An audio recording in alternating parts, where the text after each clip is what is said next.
ఒకసారి నమ్ముతారా, ఎక్కడే కూర్చున్నాడు ఒక అన్న, సుమారుగా 10 సంవత్సరాల క్రితం వాళ్ళ ఇంటికి విజిటింగ్కి వెళ్తే నాకు ఆయన చిన్నపాటి యేసుప్రభు, నా దృష్టిలో చిన్నపాటి యేసుప్రభు చాలా ఇష్టం కూడా.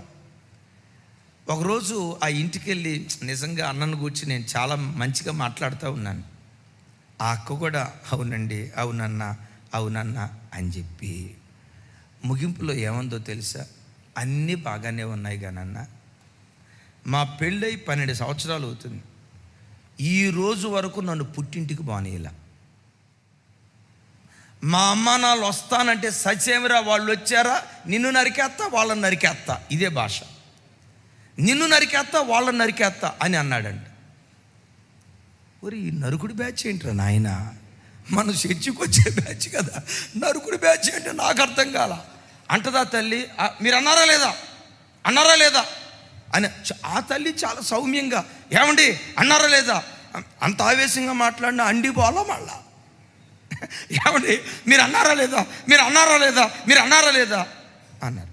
ఆయన అన్నాడు, మరి మీ అమ్మ నాన్న నాకు ఎంత అవమానం తీసుకొచ్చారు చెప్పు, ఆ అవమానం ఎక్కడ దాచిపెట్టేది, నాకు ఎంత అవమానం చేశారు అన్నాడు.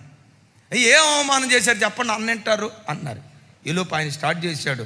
అప్పుడు పెతానం పంపించేటప్పుడు తమలపాకులు తక్కువ పంపించారు, జాకెట్ ముక్కలు తక్కువ పంపించారు, వింటారా కొబ్బరి చెప్పులు తక్కువ పంపించారు. నాకు ఎంత అవమానం అయిపోయింది. నేను అవమానం అంటే ఏదో అనుకున్నా, ఇదంట నేను మనసులో అనుకున్నా, సిలువే చంపిన పాపం లేదనుకున్నా.